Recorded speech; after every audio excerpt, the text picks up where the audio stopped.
Today, we are diving into one of the most mysterious, most beautiful, and, let's be honest, most challenging films ever made, Andrei Tarkovsky's 1979 masterpiece, Stalker. For decades, this movie has totally mesmerized and baffled audiences, leaving pretty much everyone with way more questions than answers. So in this explainer, we're going to try to figure out what makes it so incredibly powerful. I mean, think about it. When a filmmaking legend like Ingmar Bergman calls you the greatest of them all, you know you're dealing with someone on a whole other level. And that description, The Room of Dreams, it perfectly captures what it feels like to watch a Tarkovsky film.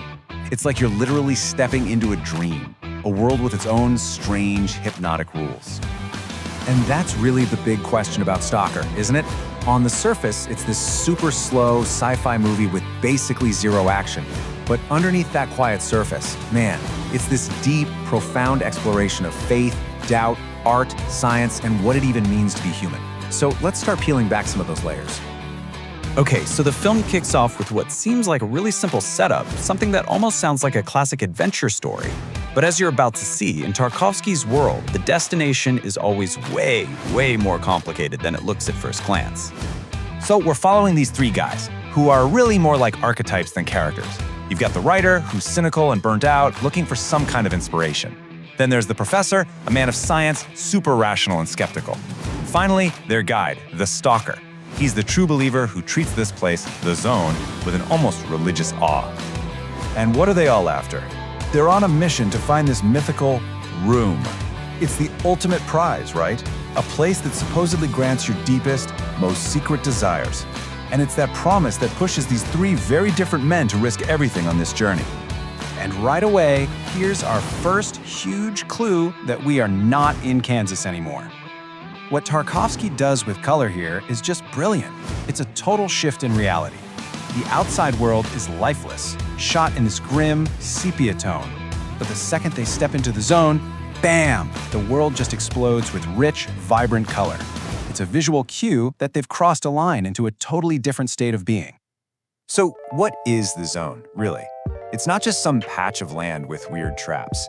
As the characters go deeper, they, and we, start to realize that the real journey isn't external at all. It's internal. The zone is basically a landscape of the human soul. But here's the twist, and it is a terrifying one. The room doesn't grant the wish you say out loud. You know, the thing you think you want. Nope, it bypasses all that conscious stuff and goes straight for your subconscious, granting the deepest, most hidden desire that's really driving you, whether you even know it's there or not. And this is the central danger, right? Your conscious desire might be something noble, like saving someone you love or creating a masterpiece. But your subconscious truth? That could be something much, much uglier. Greed, ego, a hunger for power. The room is like a perfect, unforgiving mirror, and you might really, really not like what you see. To make this danger feel totally real, the stalker tells this awful story about his mentor, a guy named Porcupine. So Porcupine went into the room wanting to bring back his brother, who had died in the zone. A noble goal, right? But the room gave him a giant pile of cash. And in that one moment, he had to face the fact that his deepest desire wasn't love, but money. That knowledge, that truth about himself, was so horrible he couldn't live with it. You know, the film doesn't just tell us this, it shows us. There's this very clear biblical reference, an image of a bitten apple. The zone offers forbidden knowledge, but not about the world, it's about you. And to take that metaphorical bite is to risk learning a truth about yourself that you might not be strong enough to handle. So this whole internal test plays out through our three main guys. Each of them represents a different way that we, as humans, try to find meaning in the world. You've got faith, art, and science. And the zone is basically the final exam for all of them. You've got the stalker, who's all about faith, but he's secretly terrified his own motives aren't pure.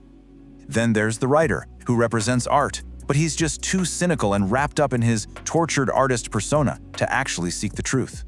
And the professor stands for science, but he's so rigid that he brings a bomb to destroy the one thing he can't explain or control. In the end, each one of them fails because their worldview has become a prison built by their own ego. Okay, to really, really get Stalker, you kind of have to get inside Tarkovsky's head a little bit and understand his whole philosophy of filmmaking. His style is famously slow, and there's a really deep reason for it. He wasn't just telling you a story. He was trying to shape your actual experience of time. So he had this idea he called sculpting in time. He believed that the basic material of cinema isn't the story or the actors, it's time itself. He saw a director's job as taking this huge lump of time and just carving away everything that wasn't essential, leaving behind this pure rhythmic experience. He basically argued that we don't just go to the movies for a plot, we go to have an experience, to literally live through a different piece of time. So those super long takes in Stalker, they're not just for atmosphere. They're designed to pull you in, to make you feel the weight and the texture of every single moment, just like the characters are. For Tarkovsky, art was serious business. It wasn't just entertainment. It was a spiritual tool. He thought it was meant to make us face life's biggest questions, to prepare us for our own death, and ultimately, to sort of till the soil of our souls, making us capable of being better people. Stalker is the perfect example of that belief in action. So after all that, this intense, soul-searching journey, they get to the threshold of the room, and nobody goes in. They're all too scared of what they might find inside themselves. So, what's that about? Where's the hope in any of this? While the film's big reveal is that this entire quest for some magical outside solution, it was pointed in the wrong direction from the very beginning. The miracle they were looking for was never in some forbidden radioactive wasteland. The answer was back in that bleak, sepia world all along. The true spiritual heart of this movie isn't the room, it's the stalker's humble home. In this just incredible final monologue, the stalker's wife gives us a philosophy that completely changes how you see the film. She understands something that men don't. A life without sorrow isn't better, it's actually worse, because you can't have real happiness without it. True meaning comes from embracing a life that has both suffering and love. That is the real leap of faith. And this all leads to the film's mysterious, unforgettable final shot. The stalker's daughter, they call her Monkey, is the only thing in the outside world we see in full color. She is the living, breathing miracle that the men were searching for and failed to find. And as she sits there, seemingly moving glasses across the table with her mind, the film suggests that real magic, real transcendence, isn't found in some mythical place. It's born from the messy, bittersweet reality of love and human connection. So in the end, Stalker kind of turns the camera around on us. It leaves us with this really powerful personal question. The ultimate test isn't some quest for magic fix out there somewhere. It's the much harder journey inward, the challenge of looking in the mirror and having the courage to really, truly face what you see.